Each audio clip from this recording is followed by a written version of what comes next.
네, 기도 감사드립니다. 자, 오늘 부활 아침에 주시는 하나님의 말씀 보시겠습니다. 고린도전서 15장 16절로 22절입니다.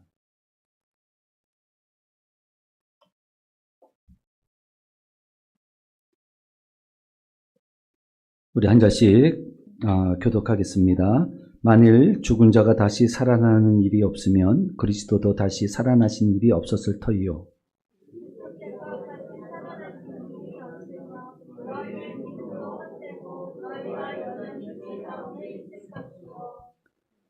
또한 그리스도 안에서 잠자는 자도 망하였으리니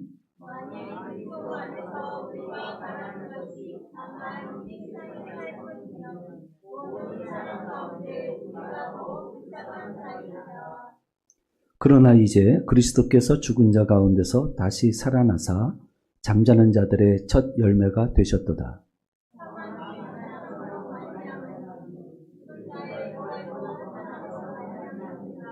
우리 다 같이 읽겠습니다. 아담 안에서 모든 사람이 죽은 것 같이 그리스도 안에서 모든 사람이 삶을 얻으리라. 아멘. 네, 오늘 부활 아침입니다. 참 기쁘고 좋은 날이죠. 더 기쁜 것은 하나님을 경외한 주의 백성들이 주의 성전에 함께 모여서 이렇게 원근 각처를 막론하고 이렇게 찾아오셔서 함께 예배드릴 수 있다는 것이 얼마나 큰 기쁨이고 소명이 되는지를 모르겠습니다. 그런데 우리가 이제 오늘 우리에게 주시는 이 메시지가 뭐냐면 이 부활이 가져온 이 변화가 뭐냐 하는 겁니다. 우리가 부활하는데 우리가 매년 4월이 되면 이 부활절을 지킵니다. 그런데 이 부활절이 여러분들에게는 어떤 의미로 와닿습니까? 과연 부활이 나의 삶에, 내 생명에 어떤 변화를 일으키고 있다고 생각하십니까? 한번 생각해 보셨나요? 그냥 교회에서 부활주일 하니까는 그냥 하나의 어떤 행사로서의 부활절로만 생각하시는 건 아닌가. 그런데 여러분, 이 부활은요, 놀라운 변화가 일어나게 하신 하나님의 아주 뭐라 그럴까요? 신의 한 수예요. 신의 한 수예요. 그래서 오늘 아침에는 이 부활이 가져온 변화가 어떤 것인가 굉장히 놀라운 변화거든요. 그것을 우리가 한번 살펴보려고 합니다. 단도직입적으로 말씀드리면 우리가 이사야서 61장에 보시면 기름 부은 자가 세상에서 갇힌 자를 자유케 하신다는 말씀이 있죠. 갇혔다. 여러분들은 어디에 갇혀 있죠? 운명에 갇혀 있습니다. 그 운명이란 뭐죠? 이 세상을 벗어날 수 없다는 얘기입니다. 나에게 정해진 어떤 길, 내가 살아야 되는 원칙, 거기에 갇혀 있는 거예요. 근데 그것이 내가 바꿀 수 있는 것이 아닙니다. 그러다 보니까 많은 사람들이 체념하고 그 운명에 굴복하고 사는 겁니다. 그리고 또한 이 세상에 갇혀 있다 보니까 어떻게 해서든지 이 세상에서 잘 살아야 되겠거든요. 이 세상 다음에 소망이 없기 때문에 그렇습니다. 그게 무엇인지 알지도 못하고 모든 사람은 이 세상에 갇혀서 그게 전부인 줄 알고 살고 있다는 얘기죠. 갇혔습니다. 그런데 부활은 이 갇힌 세상을 뚫고 이제는 영원한 세상으로 나아갈 수 있는 길을 여신 놀라운 하나님의 역사이신 것입니다. 할렐루야. 그래서 오늘 이 말씀을, 제가 드린 말씀을 조금 더 구체적으로 말씀을 한번 드려보겠습니다. 부활이 가져온 놀라운 변화를 알기 전에 먼저 우리가 알아야 될 것, 첫 번째는 우리는 이 세상에 갇혀 있다는 겁니다. 오늘 본문 17절을 한번 보시겠습니다. 우리 한번 띄워주시면 같이 한번 읽겠습니다. 함께 읽겠습니다. 그리스도께서 다시 살아나신 일이 없으면 너희의 믿음도 헛되고 18절 또한 그리스도 안에서 잠자는 자도 19절 만일 그리스도 안에서 우리가 바라는 것이 다만 이 세상의 삶뿐이면 모든 사람 가운데 우리가 더욱 불쌍한 자이리라. 아멘. 자, 여러분 이렇게 보십시오. 이 부활이 없으면은 우리가 지금 갖고 있는 믿음은 의미가 없다는 겁니다. 그리고 우리는 이 부활이 없다면 우리는 여전히 죄 가운데서 죽을 수밖에 없다는 거예요. 예수님께서 십자가에서 죽으셨어요. 그걸로 끝났어요. 그러면 죄의 삭은 사망인데 그 이상의 그 무엇을 우리가 기대하면서 살아갈 수 있겠습니까? 아무것도 기대하면서 살아갈 수가 없어요. 그냥 죄 가운데 있는 거예요. 죄로 그냥 죽을 수밖에 없는 거예요. 그 상태로 끝나는 겁니다. 그리고 그 전에 하나님께서 하신 약속의 말씀, 메시아, 그리스도를 이 땅에 보내시겠다고 말씀하셨는데 그 소망을 갖고 먼저 죽은 자들 있죠. 그리고 예수 그리스도로 말미암아 고난을 당하고 순교한 사람들, 이 사람들은 뭐가 됩니까? 그들의 순교, 그들의 죽음이 진짜 허무한 죽음일 수밖에 없습니다. 그렇지 않겠어요? 그런데 우리들은 또 어떻습니까? 우리들은 이 세상에 사는 동안에 하나님의 말씀대로 소망을, 영원한 생명의 소망을 갖고 살아가는데 그러다 보니까 그 소망을 잃어버리지 않으려고 하나님의 말씀을 믿고 하나님의 말씀대로 살려고 하고 있어요. 근데 여러분 한번 생각해 보세요. 하나님께서 뭐라고 말씀하시죠? 이것도 하지 마라, 저것도 하지 마라, 하지 말라는 거 얼마나 많아요. 여러분들 얼마나 힘듭니까? 여러분들 세상에 나가서 믿음 지키는 거 쉽습니까? 쉽지 않습니다. 그럼에도 불구하고 믿음을 지키는 거예요. 내가 때로는 내 이익을 잃어버릴지라도, 내가 희생을 당할지라도 우리는 그것을 넉넉히 감수하면서 살아가고 있습니다. 왜 그렇습니까? 우리에게는 이 세상이 끝이 아니기 때문에 그렇습니다. 그걸 알고 있기 때문에 우리는 그렇게 살 수가 있는 거예요. 하나님의 말씀대로 살 수가 있는 겁니다. 아멘이죠? 예. 여러분들 그 타이밍을 잘 맞추셔야 돼요. 아멘의 타이밍을 잘 맞추셔야 돼요. 그런데, 그렇죠. 그런데 한번 보세요. 사람들은 즐길 거 다 즐기고, 마음의 욕망을 수단과 방법 가리지 않고 채우고, 이렇게 살아가고 있는데 우리는 어떻게 살아요? 그렇게 못 살잖아요. 그러면 그들이 보기에 얼마나 우리는 불쌍한 사람들이에요. 근데 우리에게 뭐가 있죠? 영원한 소망이 있기 때문에 불쌍한 게 아니에요. 오히려 그들이 불쌍한 거지 우리가 불쌍한 게 아니란 말입니다. 그러니까 만약에 이 부활이 없다면 이 세상의 삶이 전부라고 한다면 우리는 가장 불쌍한 사람이죠. 그러니까 우리의 모든 인생과 생명을 허망한 데다가 그냥 세월만 허비할 뿐입니다. 그렇습니다. 오늘 이 말씀 속에서 무엇을 우리가 알게 되냐면 모든 사람은 죄로 말미암아 다음 세상이 단절되어져 있습니다. 죽은 것은 죽은 것으로 끝나요. 만약에 우리의 육신이 이 세상에서 죽었다고 한다면 이 세상이 의미가 없는 것처럼 우리의 영이 죽었다고 한다면 다음 세상에 의미가 없어요. 이해되시겠습니까? 죽으면 의미가 없어요. 그런데 우리의 영이 죄로 죽었습니다. 그래서 우리는 이 세상에 갇혀 있는 거예요. 그리고 죽음으로 끝나는 겁니다. 근데 죽음 이후에는 뭐가 기다리고 있어요? 하나님과의 영원한 단절. 완전한 어둠과 절망 속에 우리는 빠질 수밖에 없습니다. 고통입니다. 여러분 한번 생각해 보십시오. 우리가 살아가면서 이렇게 살다가 죽었어요. 죽었는데 내가 그 절망 한가운데 던져졌어요. 내가 죽음 한가운데 던져졌어요. 완전한 어둠 속에 던져졌어요.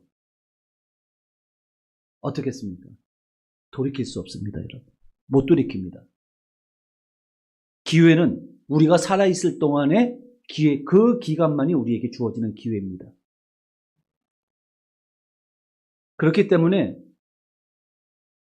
우리는 예수 그리스도의 이 부활의 은혜가 얼마나 우리에게는 큰 은혜인가 하는 것을 다시 한번 깨달아야 되는 것입니다. 두 번째, 부활이 가져온 놀라운 변화 중에 두 번째가 뭐냐? 이 세상을 넘어서서 영원한 세상이 열렸다는 겁니다. 할렐루야. 예수 그리스도가 아니면 이 세상으로 문이 닫혀 있는 상태예요.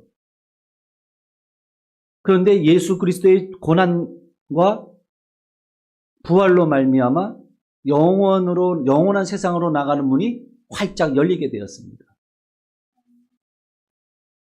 예, 여기서 아멘 해야죠. 시편에 보시면 그렇게 말씀하셨습니다. 예수님께서 뭐 어떻게 하셨죠? 쇠의 빗장을 꺾어버리시고 논문을 부셔버리셨대요. 그 쇠 빗장 논문이 뭘 의미합니까? 영원한 세상으로 나가는 그 문입니다. 아무도 열 수 없는 그 문이에요. 근데 그것을 예수 그리스도께서 부활하심으로 그 문을 완전히 쪼개어버리셨어요. 열어버리셨어요. 그러므로 우리에게 이제는 영원한 세상이 열린 겁니다. 21절 한번 읽겠습니다. 21절. 21절과 22절 함께 읽겠습니다. 시작.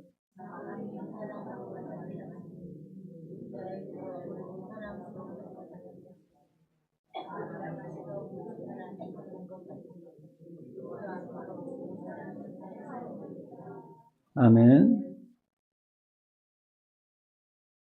그렇습니다. 오늘 21절에 보시면 한 사람으로 말미암아 사망이 들어왔어요. 이 한 사람이 누굽니까? 아담이죠. 아담이 죄를 범함으로 죄와 사망이 우리 가운데 들어왔고, 그리고 죽은 자의 부활도 한 사람으로 말미암아 다시 시작이 된 겁니다. 그 한 사람이 누구죠? 예수. 그렇죠. 그리스도 안에서 이 부활이 이제 시작이 된 겁니다.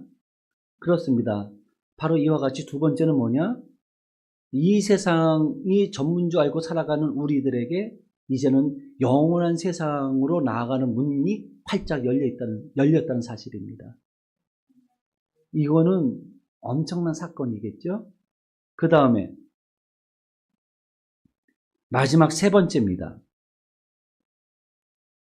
우리 20절, 21절 다시 한번 읽어볼까요? 20절, 21절 시작.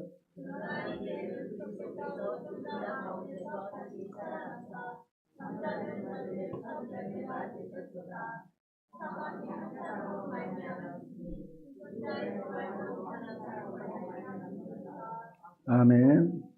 자, 여기서 뭐라고 말씀하시냐면은 그리스도 안에서 모든 사람이 삶을 얻으리라. 그러니까 우리 그리스도에게 속한 자는 부활의 소망을 약속받았다는 사실입니다. 그리스도 안에서예요. 모든 자에게 그 영원으로 나가는 문은 열려 있지만 그 문을 실제로 들어갈 수 있는 자는 누굽니까? 그리스도 안에 있는 자만이 들어갈 수 있습니다. 예수 그리스도를 영접하고 예수 그리스도를 내 삶의 주인으로 모신 자만 들어갈 수 있어요. 그러니까 그리스도에게 속한 이것이 얼마나 우리의 삶에 큰 변화를 갖고 오냐면요. 여러분 한번 보세요. 지금 여기에 앉아 계신 여러분들은 모두 다 이와 같이 부활의 소망을 약속받은 사람들입니다. 그렇죠. 여기서 아멘 또 하셔야 되는 겁니다. 예, 이거는 굉장히 중요합니다. 나는 부활의 소망을 약속받았습니다.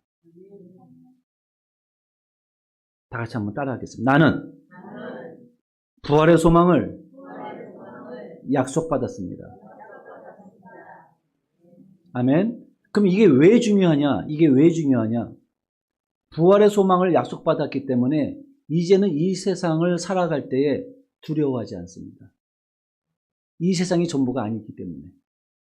우리가 세상을 살아가면서 두려워하고 염려하는 것은 이 세상이 다라고 생각하기 때문에 두려워하고 염려하는 겁니다. 조마조마해 가면서 눌려서 살아가고 있는 거예요. 그런데 부활의 소망을 약속받았기 때문에 우리는 이제는 나에게 주어지는 모든 삶에서 두려워하지 않습니다. 그러니까 예수 그리스도 안에서 담대하게, 좀 강하게 말씀드릴게요. 여러분들에게 주어진 삶이 있죠? 예수 그리스도 안에 있다고 믿으시는 분들은 담대하게 치고 나가십시오. 그냥 뚫고 나가십시오. 그러면 길이 열립니다. 하나님께 굴복하라. 마귀를 대적하라. 그리하면 너희를 피하리라. 아멘이죠? 여러분들, 제가 이렇게 목회를 하면서 엄청난 저항이나 이런 공격을 받을 때가 많아요. 더 이상 목회를 못할 정도의 그런 공격들도 많이 있었습니다. 더 이상은 방법이 없다고 생각될 때가 있고, 이거는 완전한 절망이라고 생각될 때도 참 많이 있었습니다. 그런데 하나님께서 마음속에서 때로는 어떤 마음을 주시냐면 이기라는 마음을 자꾸만 주실 때가 있어요. 그러면서 뭘 깨닫게 해주시냐면, 아하, 이 모든 일들이 일어나는 것은 이후에 하나님께서 나를 통해서, 교회를 통해서 하실 일이 흑암의 권세에는 치명적인 사건일 수 있겠구나라는 그런 마음을 주시는 거예요. 그러니까 그 일이 이루어지지 못하도록 스스로가 포기하게 만든다는 겁니다. 스스로 포기해요. 사단은 우리를 손대지 못합니다. 다만 우리를 미혹할 뿐입니다. 그래서 스스로 포기하게 만들어요. 여러분 한번 보십시오. 예수님하고 제자들이 거라사 지방으로 건너갈 때 바다에서 뭐가 불죠? 광풍이 불어요. 광풍이. 단순한 풍랑이 아니라 광풍이에요. 광자는 미칠 광자입니다. 바람이 미쳤어요. 바다에서 바람이 미쳐서 불면 어떻게 됩니까? 이거는 그 바다 가운데 있는 배는 끝나는 겁니다. 근데 예수님께서 그 광풍을 이기고 거라사 지방으로 가셨을 때 어떤 사건이 기다리고 있었죠? 군대 귀신 들린 자가 기다리고 있었어요. 여러분 한번 생각해 보세요. 한 사람 안에 군대 귀신이 들어가 있다는 거예요. 사람이 감당을 못해. 힘이 감당을 못합니다. 여러분 귀신 들린 사람들 있죠? 제어가 잘 안 돼요. 힘들어요. 그래서 저도 그 전에 이렇게 보면은 좀 상태가 별로 안 좋으신 분들은 앞에서 무서워갖고 앞에서 안수를 못해요. 눈 감고 기도하면은 갑자기 달려들면은 큰일 나거든요. 그래갖고 뒤에서 기도를 해요. 뒤에서. 등 뒤에서 기도를 탁 한단 말이죠. 등 뒤에서 기도하거나 또는 앞에서 기도할 경우에는 눈을 뜨고 기도합니다. 그리고 눈을 뜨고 그 사람 안에 있는 흑암의 권세를 바라보면서 하나님의 말씀을 선포하고 있는 거죠. 실제로 참 신기한 경험을 한 것이요. 그 전에 몇 번 말씀드렸는데 현직 무당, 상임 무당이 있었어요. 근데 교회를 나오세요. 이거는 중간에 걸쳐 있는 분이에요. 남편이 힘으로 감당이 안 되니까는 그때 당시에는 남편이 교회를 안 나왔어요. 전화가 왔어요. 목사님 큰일 났어요. 한번 와주세요. 갔어요. 집안이 난장판이 됐습니다. 딱 그 분을 보는 순간 눈이 빨개요. 사람의 눈이 아니에요. 그래갖고 한 3시간 기도했나? 기도를 하는데요. 갑자기 몸에 붕 떠더니 딱 떨어지더니 사람이 재성순이 딱 돌아온 거 있죠. 저는 참 신기했어요. 그래서 저는 그때 막 교회를 개척했을 때라 와 이런 일도 일어나는구나. 이게 말로만 듣는 게 실제로 일어나는구나. 그 다음부터 너무 그게 힘들었어요. 저는. 그 다음부터는 하나님 다시는 이런 일이 없게 해주세요. 그렇게 이제 기도하면서 왔는데, 생각을 해보면 참 어리석은 기도죠. 죽을 때까지 영적 싸움이거든요. 죽을 때까지 영적 싸움.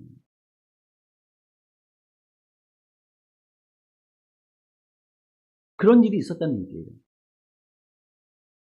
그러니까 무슨 얘기냐면은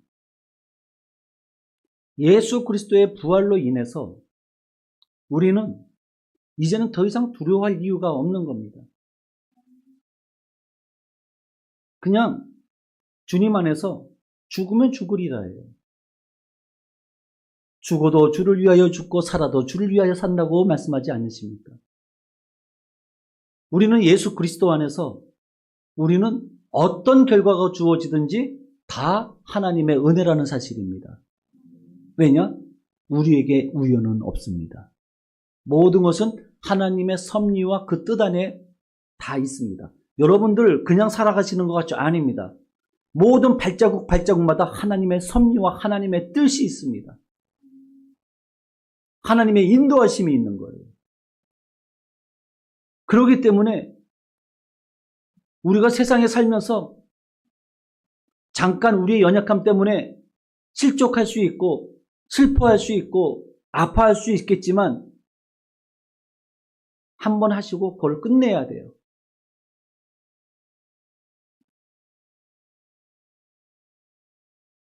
그렇습니다. 우리는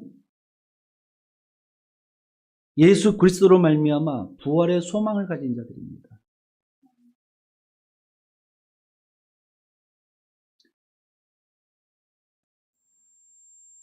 저는 좀 이따 이제 말씀을 드리겠습니다. 예, 무슨 말씀이냐면 그렇기 때문에 이 세 가지를 말씀을 드렸어요. 예수 그리스도의 부활로 말미암아 어떤 일이 일어났느냐? 세상에 갇혀 있는 우리가 이제는 우리에게 영원한 세상의 문이 열렸다는 것. 그리고 그 문을 누가 들어가느냐? 그리스도에게 속한 자가 그 문을 들어갈 수 있다는 겁니다. 그러면 이제 정리를 하면 이겁니다. 그러면 예수 그리스도의 부활 사건 이후에 이 세상을 향한 하나님께서 진행하실 일, 즉 하나님의 계획이 뭔가 하는 겁니다. 이제 궁금하시죠? 이제 구체적으로 좀 살펴봐야 돼요. 이제 부활이 끝났어요. 고난을 통해서 예수 그리스도의 죽음을 통해서 대속의 그 값을, 그러니까 죄의 값을 치르셨습니다. 이미 지불하셨습니다. 그리고 부활로 이제 그 영원한 세상을 문을 열으셨습니다. 그래서 내가 예수 그리스도로 말미암아 내 죄값이 치러졌다는 사실을 깨닫고 예수님을 영접하는 사람들은 전부 다 이제 그 문으로 들어가는 겁니다. 이제 여기까지가 부활이 가져온 놀라운 변화인데요. 그러면 이후에는 어떤 일이 일어날 것이냐? 하나님께서 오늘 분명하게 말씀하시는 게 뭐냐? 23절로 26절에 보시면 성경이 있으시죠? 제가 읽어드리겠습니다. 고린도전서 15장 23절로 26절에 그러나 각각 자기 차례대로 되리니 먼저는 첫 열매인 그리스도요 다음에는 그가 강림하실 때에 그리스도에게 속한 자요 그 후에는 마지막이니 그가 모든 통치와 모든 권세와 능력을 멸하시고 나라를 아버지 하나님께 바칠 때라. 그가 모든 원수를 그 발 아래에 둘 때까지 반드시 왕노로 다스리니 맨 나중에 멸망받을 원수는 사망이니라. 아멘. 요것이 이제 부활 이후에 예수님께서 부활하시고 승천하신 이후에 이 세상을 향하여 행하실 일들입니다. 이거는 하늘의 비밀입니다. 첫 번째, 무엇을 하실 것인가? 이미 하신 거죠. 첫 번째는 뭐냐면 예수 그리스도의 부활입니다. 여기서 23절에 첫 열매인 그리스도, 부활의 첫 열매인 그리스도라고 말씀하시는 거예요. 그러니까 예수께서 예수 그리스도의 부활이 있고 그 다음에 어떤 일이 일어나느냐? 예수께서 강림하실 때 그리스도에게 속한 자의 부활로 새로운 삶을 살게 된다는 겁니다. 할렐루야. 여기서 다시 한번 누가 부활로 인하여 새로운 삶을 살게 된다고요? 그리스도에게 속한 자. 언제 그리스도에게 속한 자가 부활로 새로운 삶을 살게 되느냐? 예수께서 강림하실 때. 그러니까 예수님께서 다시 이 땅에 오실 때 그때 그리스도께 속한 자가 부활로 일어나게 된다는 겁니다. 그러니까 여러분, 오늘 내일 이루어질 일이 아니라 궁극적으로 내 생명의 끝에서 일어나는 일들이에요. 이 일들은. 그렇기 때문에 우리가 이 세상을 살아갈 때 잘 살아야 돼요. 잘 살아야 돼. 힘들다고 포기하면 안 됩니다. 자주 드리는 말씀이지만 십자가를 자꾸만 깎아먹지 마십시오. 자꾸만 십자가가 무겁다고 나에게 주어진 사명을 힘들다고 자꾸만 깎아먹는 사람이 있어요. 그렇게 깎아서 요단강 앞에 섰을 때에 이제는 그 요단강을 건너가야 되는데 하나님 이제 어떻게 가요? 나 잘 살았는데 그랬더니 너한테 사다리 있지 않냐? 사다리가 어디 있어요? 십자가요. 십자가 있지 않냐? 근데 십자가를 할래 딱 걸치려고 봤더니 십자가를 다 잘라 먹어가지고 길이가 안 되네요. 그 십자가로 못 건너가는 거예요. 그러니까 우리에게 각자에게 감당할 수 있는 십자가를 주시는 거예요. 하나님께서.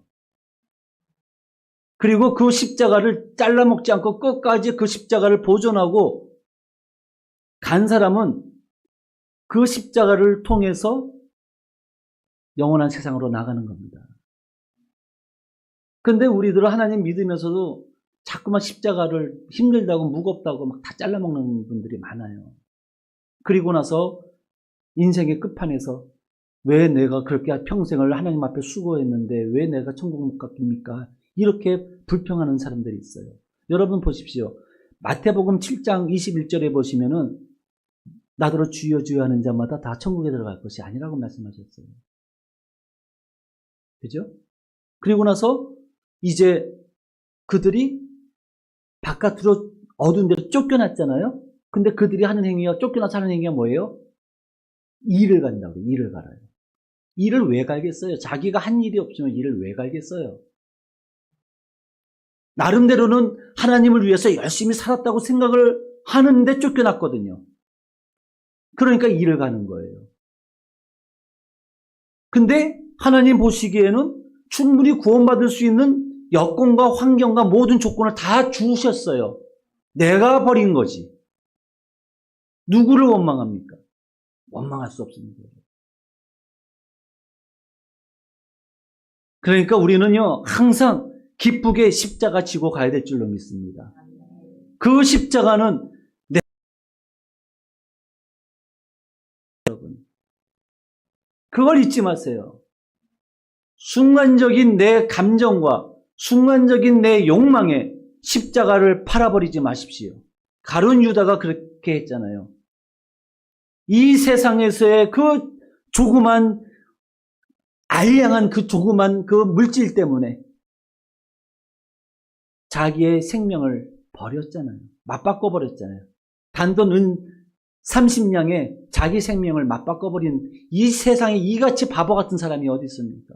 그런데 가룟 유다가 오늘날 저일 수도 있는 거예요. 여러분들일 수도 있는 거예요, 여러분.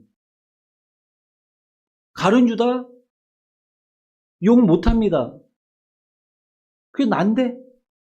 내가 그렇게 살고 있는데요? 다만 내가 인정이 안 될 뿐이지. 우리의 신앙을 객관적으로 정확하게 바라볼 필요가 있습니다. 그래서 가장 불쌍한 사람이 누구입니까? 나는 구원받았다고 생각하고 난 열심히 잘 살았다고 생각하는데 막판에 버림받은 자, 이 사람이 제일 불쌍한 사람이에요. 그런데 막판에 살면서 나는 죄인이기 때문에 영원한 형벌을 받아도 마땅해 라고 생각하는 사람이 오히려 복이 있는 사람이에요. 나는 악한 놈이야.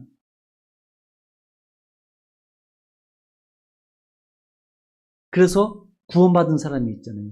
예수님 오른편에 십자가 달린 강도. 그래서 구원받았어요. 나는 내 죄 때문에 죽지만 예수님은 죄가 없는데 죽으셨다는 거예요. 그러면서 주님이 낙원에 계실 때 내 영혼도 함께 부탁합니다. 이게 진솔한 마음인 거죠. 근데 어떻게 됐습니까? 결과적으로 구원받았잖아요. 죽기 직전에 구원받은 사람 강도. 그러니까 어떤 분들은 이런 얘기도 해요. 그러면 나도 저 강도처럼 내 마음대로 살다가 죽기 전에 신앙 고백하고 천국 가면 되겠다. 여러분 착각하지 마십시오. 언제 죽을지 몰라요, 여러분. 살아있는 게 살아있는 게 아니에요, 여러분. 그리고 하나님을 알면은요, 하나님을 위해서 사는 것이 이 세상에 어떤 가치 있는 것보다 비교할 수조차 없을 정도로 존귀한 일입니다, 여러분. 여러분들 가치 있게 살기를 원하시잖아요, 그죠? 그러면 하나님의 일을 하시면 되는 거예요. 그러니까 청년의 때에 세월을 허비하지 말고, 즉 우리가 살아있을 때 세월 허비하지 말고 열심히 살아야 됩니다. 자, 첫 번째는 예수 그리스도의 부활이요, 두 번째는 예수께서 강림하실 때 그리스도에게 속한 자의 부활로 새로운 삶이 이제 하나님께서 새로운 삶으로 나가게 하시겠다는 거예요. 그런데 놀라운 사실이 있어요, 여러분. 영은 육체가 없잖아요. 영은 육체가 없어요. 근데 예수 그리스도께서 강림하시고, 그러니까 재림하시고 나서 그 다음에 펼쳐질 세상에는 뭐라고 그랬어요? 부활의 소망을 안고 있는 약속받은 사람들은 다 몸을 힘입는데요. 그 몸이 어떤 몸이냐? 부활의 몸이에요. 그거는 우리가 어떤 형태인지는 알지를 못합니다. 다만 하나님은 분명하게 말씀하셨어요. 영으로 살아가는 게 아니라 부활의 몸으로 살아간대요. 할렐루야. 그러니까는 이 세상이 정리되고 나면 영적인 세계만 있는 게 아니라 그 영적인 세계가 다시 부활의 몸이라고 하는 그 몸을 힘입고 새로운 세상을 하나님께서 시작하시겠다는 거예요. 거기에 우리가 초대받은 사람들이에요.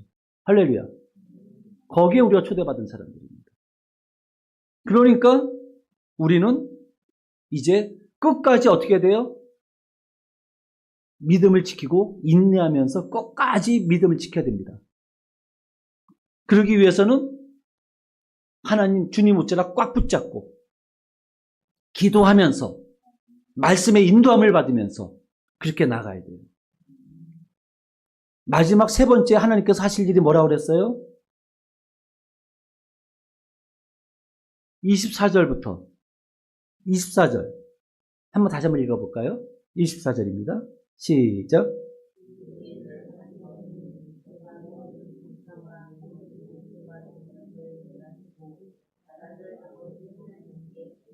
26절.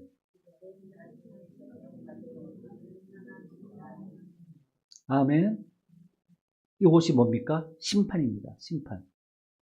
하나님께서 예수 그리스도께서 부활의 첫 열매로 하나님께서 일으키시고 그 다음에는 그 예수 그리스도 안에 속한 자들을 부활로 일으키시고 그 다음에 남은 것들은 뭐다? 심판하시겠다는 성경에서 말씀하고 계시는 거예요. 그 다음에 심판이에요.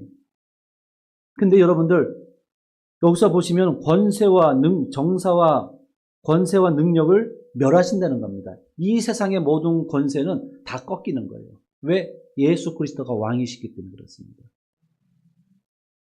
다른 권세가 있을 수가 없습니다. 오직 권세는 주께 속해 있습니다. 근데 지금은 어때? 우리는 누구의 권세 아래 놓여져 있어요? 이 세상 살면서 세상 권세 속에 놓여져 있단 말입니다. 그러다 보니까 부조리한 세상 권력 앞에서 우리는 가슴을 치고 탄식하는 일들이 얼마나 많이 있습니까? 그런데 여러분 기억하십시오. 예수 그리스도의 그 권세가 주님께서 다시 오시는 그날 분명하게 세워진다는 겁니다. 그리고 앞에 보시면 왕노릇 하신다고 그랬죠. 예수 그리스도를 통해서 만유를 통일하시겠다는 겁니다. 이제는 하늘과 땅과 땅 아래 있는 모든 것들을 다 통일하시겠다. 할렐루야. 그렇습니다. 이것이 이제 부활로 이제 예수님께서 하나님의 뜻을 성취하신 이후에 일어날 일들입니다. 이제 뭐만 남았어요? 예수 그리스도께 속할 자로 우리가 계속 살아야 되는 것이 남아있고, 그리고 심판이 이제는 남아있다는 겁니다. 기억하십시오. 지금 우리는 심판을 기다리면서 살고 있는 사람들입니다. 즉 다시 말씀드리면 마지막 날을 기다리며 살고 있는 사람들입니다. 지금 내가 서 있는 이 시점은 어떤 시점이냐? 곧 예수 그리스도께서 이 땅에 다시 오신다는 겁니다. 그러면 여러분들 언제 오실지도 모르는데 한가하게 세오라 내오라 하면서 살 수 있겠습니까? 여전히 육적인 것만을 위해서 살겠습니까? 그럴 수는 없죠. 다시 오실 예수 그리스도를 맞이할 준비하면서 살고 있어야죠.